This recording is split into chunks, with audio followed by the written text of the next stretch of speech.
자, 오늘 저는 본문의 말씀을 통해서 여호와는 나의 목자시니라는 제목으로 함께 은혜를 나누고자 합니다. 일본의 우찌무라 간조라는 유명한 신학자가 있어요. 이분이 뭐라고 얘기했냐면은 감사는 은혜를 담는 그릇이다라고 얘기를 했어요. 그래서 감사의 그릇이 크면은 큰 은혜를 우리가 받을 수 있다라는 이야기겠지요. 그리고 감사의 그릇이 많을수록 감사의 그 축복이 우리의 삶 가운데 많이 있을 수밖에 없다는 얘기죠. 또 감사는 행복의 원천이다. 여러분들 행복의 근원이 어디서부터 시작된다고 생각하세요? 행복이 참된 그 시작은 감사에서 시작되어지는 거예요. 자, 그 감사가 시작되어지는 게 우리의 마음에서, 생각 속에서 이루어지잖아요. 근데 우리의 마음이 편하지 않고 우리의 마음과 생각이 감사로 차 있지 않으면은 우리의 상황과 주의가 아무리 복된 그런 축복의 상황과 그런 관계일지라도 참된 행복을 우리가 누릴 수 없다는 얘기인 거예요. 근데 오늘 시편 23편은 시편이 한 150편이 있어요. 그 중에 시편의 꽃이라고 얘기해도 정말 아깝지 않은 표현이죠. 그리고 이 시편 23편은 많은 사람들이 이제 암송을 하고 또 이 찬양을 통해서 하나님께 영광 돌리는 그러한 구절입니다. 근데 시편 23편의 구절을 보게 되면 구구절절 참 하나님의 은혜에 대해서 감사하는 내용으로 가득 차 있다는 거예요. 그런데 아이러니컬한 것은 뭐냐면은 대개 우리의 감사는 어때 감사해요? 우리는 감사의 환경과 상황이 주어질 때 우리는 감사를 하나님께 올려드리잖아요. 근데 이 시편 23편의 저자인 다윗은 전혀 그렇지 못한 상태인 거예요. 가장 인생의 어둡고 힘든 시기에 가장 아름다운 시편 23편에 감사의 고백을 올려드렸다는 거예요. 자, 그가 10대 후반 때 전쟁터에 나간 그 형을 이제 만나기 위해서 아버지의 심부름을 통해서 형에 있는 그 전쟁터로 나가게 되죠. 그때 마침 골리앗 장수가 이스라엘을 위협하고 하나님을 모독하는 그 장면에 부딪히게 되어져요. 다윗은 그때 그 거룩한 분노가 생겨지게 되어지고 그리고 하나님의 은혜로 그 골리앗 앞에 나가게 되어지고 결국은 물맷돌 하나로 골리앗을 쓰러뜨린 역사가 나타납니다.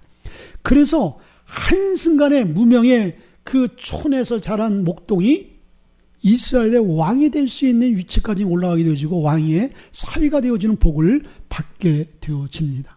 그런데 그때서부터 다윗의 고난이 시작되어진 거예요.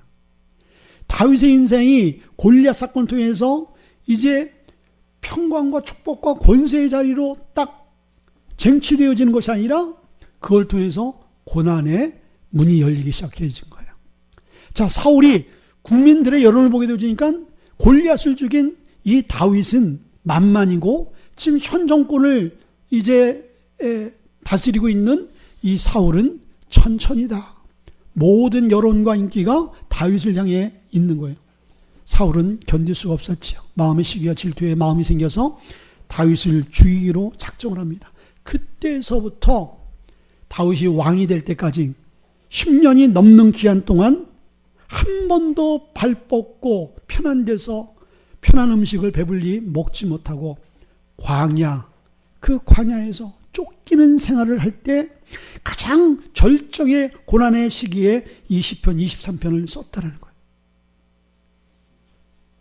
참 이건 신앙인이 아니고서는 이 고백이 나올 수 없는 것이죠. 그래서 이 다윗의 고백이 우리의 고백이 되어지고 또 우리 교회와 여러분의 삶을 뒤돌아보게 되어지면요, 이 다윗의 시편 23편 고백이 우리의 고백일 수밖에 없다는 것을 우리는 깨닫게 되어지는 거예요. 자, 다윗의 고백은 어떤 고백입니까? 1절을 통해서 다윗은 과거에 지금까지 인도하신 하나님의 은혜를 잊지 아니하고 감사하는 고백을 하고 있는 거예요. 뭐라고 말씀해 주겠습니까? 여호와는 나의 목자시니 내게 부족함이 없다라고 말씀해 주고 있어요.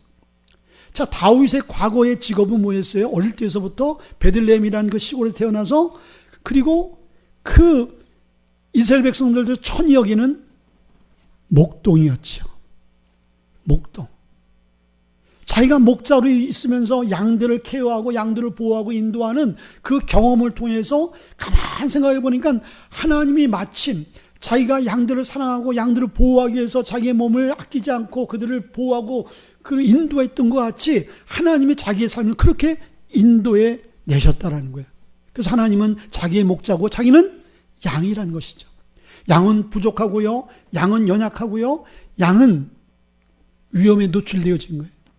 그래서 자기의 경험을 보게 되니까 목자가 아니고서는 푸른 풀밭으로 갈 수 없고 쉴 만한 물가로 갈 수 없고 그리고 그 주위에 사나운 들짐승으로부터 자기 자신을 보호할 수 없는 거예요. 자기 자신이 그런 거예요. 이 들에서 먹고 그 자고 또 입는 것 그 모든 것들이 하나님이 아니고서는 하나님 나의 목자가 되지 않고서는 자기가 생존할 수 없음을 고백하고 있는 거예요. 더 큰 다윗의 감사는 형을 만나러 갈 때 골리앗을 자기가 만나게 되어지고 그 골리앗 앞에 자기가 나갈 수 없는 존재인데도 불구하고 하나님 자기 마음속에 강하고 담대한 마음을 주셔서 골리앗 앞에 서게 하시고 슬뿐만 아니라 그 골리앗을 단번에 물리쳐 승리케 하신 그 역사를 생각해 보니까요.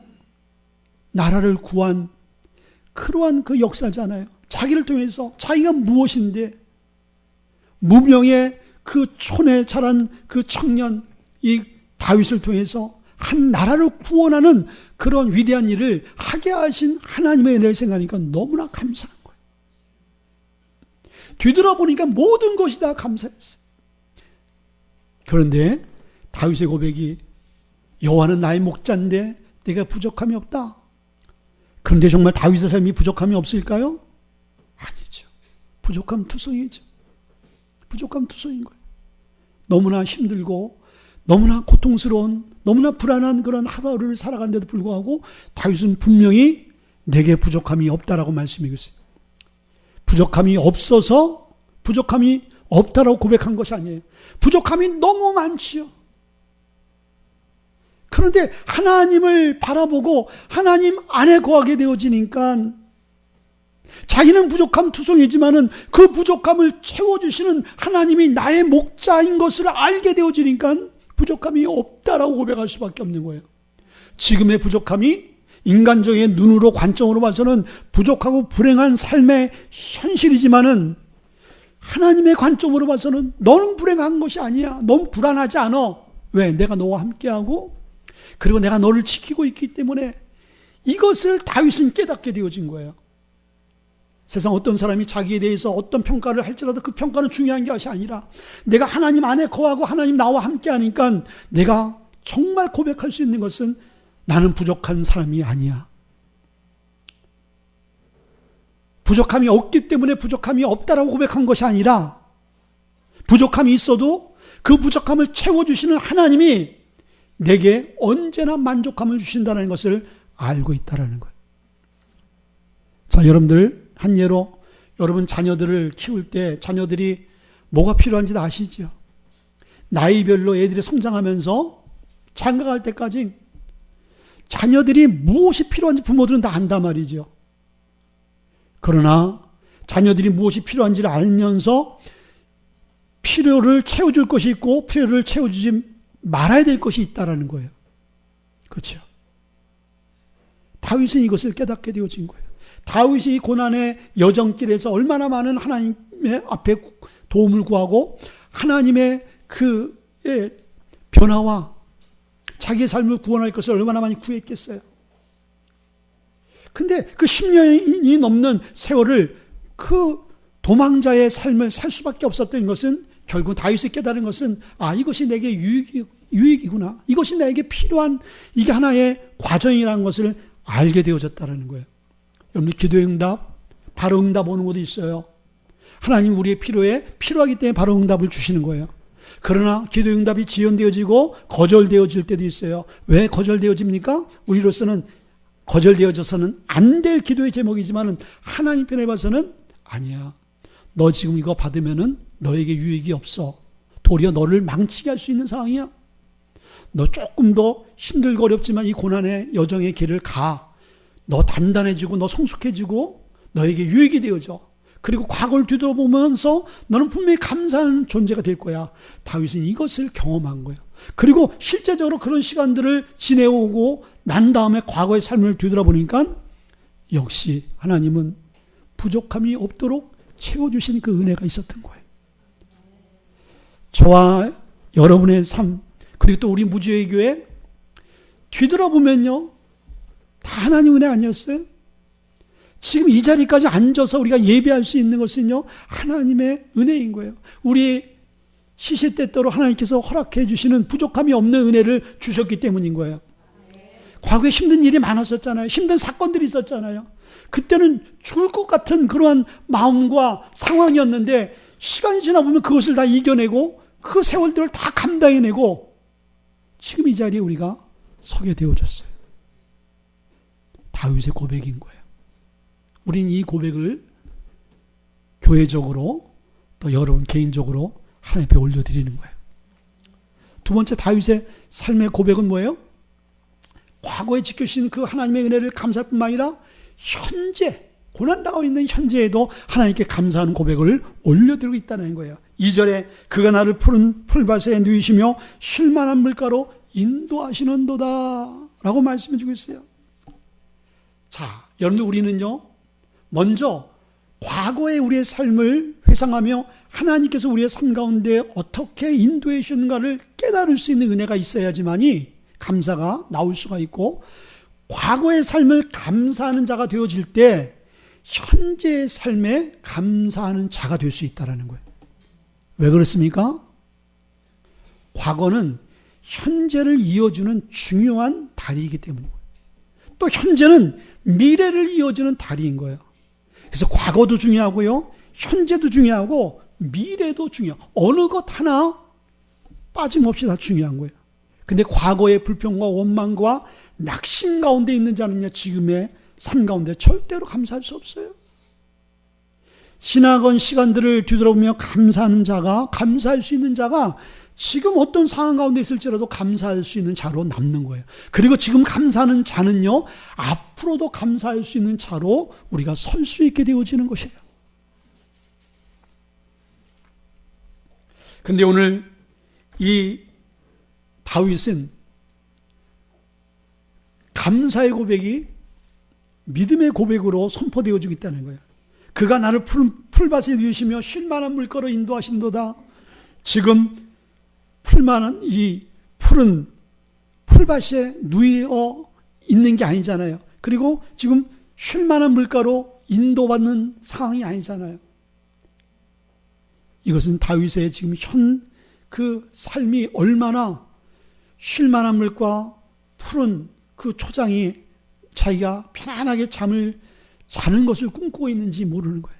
그것을 갈망하며 또 믿음으로 선포하고 있는 거예요. 근데 놀라운 것은 오는 푸른 풀밭에서 자기를 누이시며 쉴만한 물가로 인도하시는 그 하나님을 지금 그렇지 못하고 있지만은 선포하고 감사할 때 결국은 다윗을 하나님이 이 푸른 그 초장에 누이시게 하시고, 그리고 쉴만한 물가로 하나님께서 이 다윗을 인도해 주셨다라는 거예요. 아멘. 지금 여러분들 우리가 힘들고 지금 어려운 상황 가운데 있을 수도 있어요.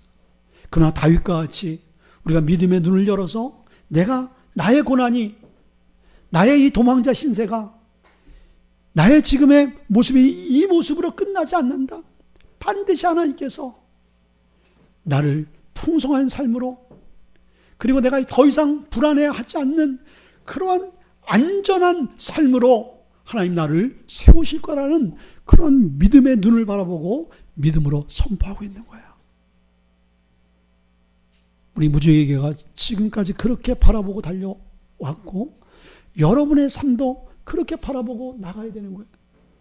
다윗이 가장 고난의 절정 가운데 있을 때, 가장 인생이 힘들고 지치고 그리고 죽고 싶은 그러한 심정 가운데 있을 때 이런 감사를 드렸다면, 우리의 삶을 지금 뒤돌아보게 되어지고 지금의 우리의 삶을 보게 되어지면요, 다윗과 같이 이런 위기에 있는 삶은 제가 보기에는 한 사람도 없는 것 같아요. 근데 왜 우리는 감사를 할 수 없냐 이거예요. 우리도 당연히 지금까지 인도하시고 지금까지 보호하신 하나님의 은혜를 우리가 감사하며 고백해야 된 것은 당연한 것 아니겠어요? 그렇죠?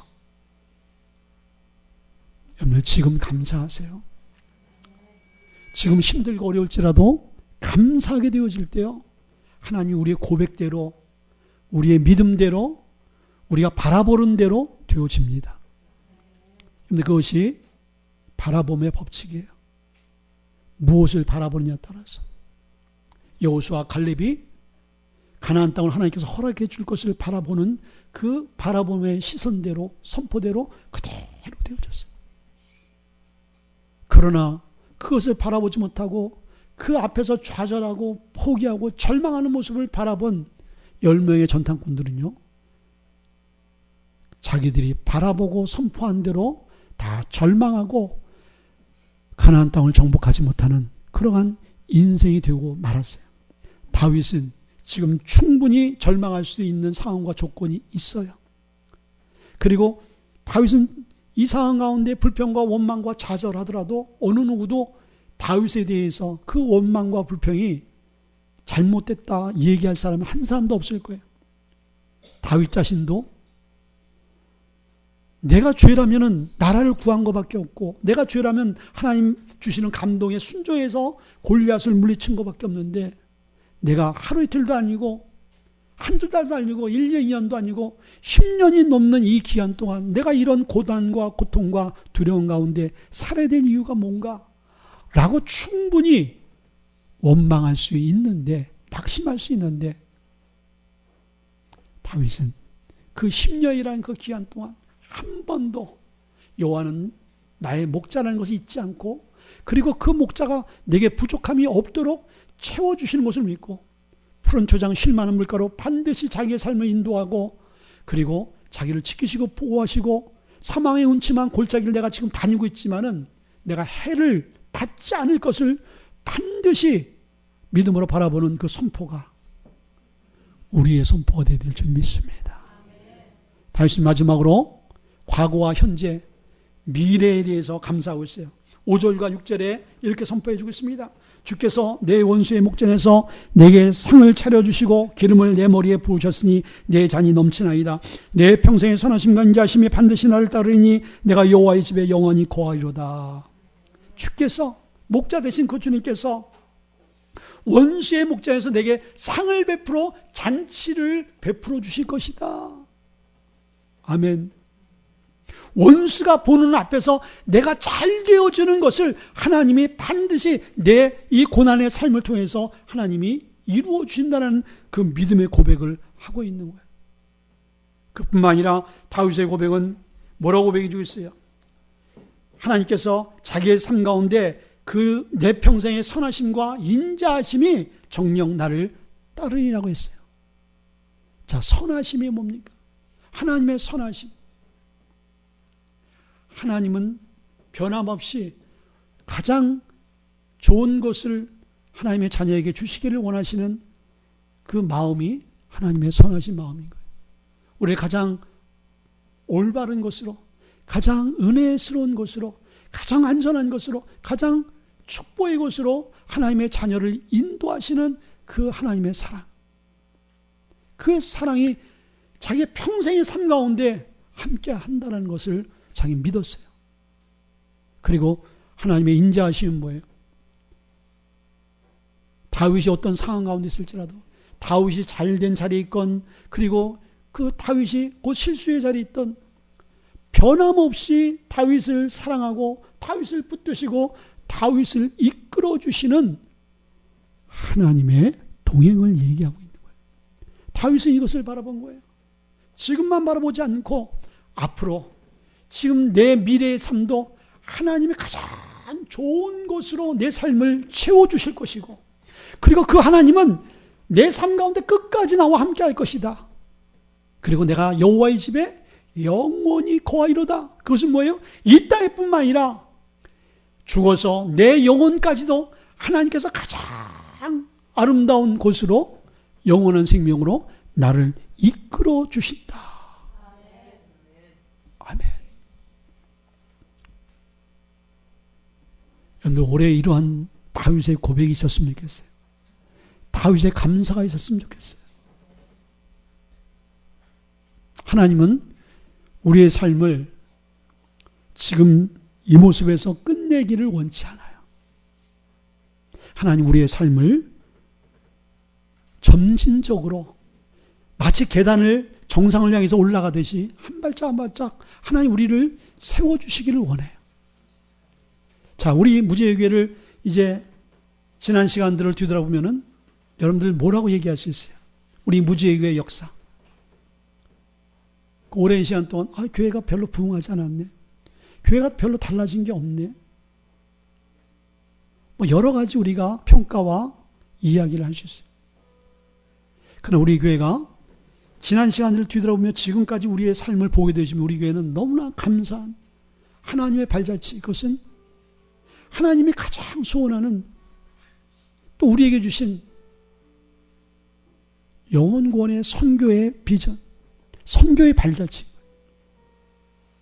이 작은 교회를 통해서, 이 무명의 교회를 통해서, 이 무명의 지역, 무명의 이 교회, 무명의 목사와 무명의 성도를 통해서 15년 동안 선교의 역사를 써오게 하셨어요.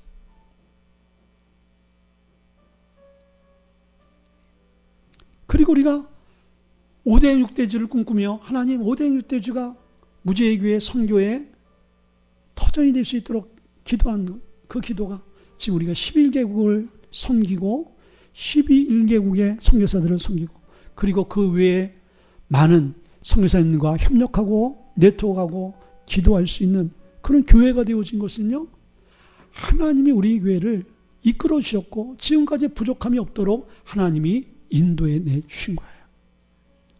그렇지 않겠어요?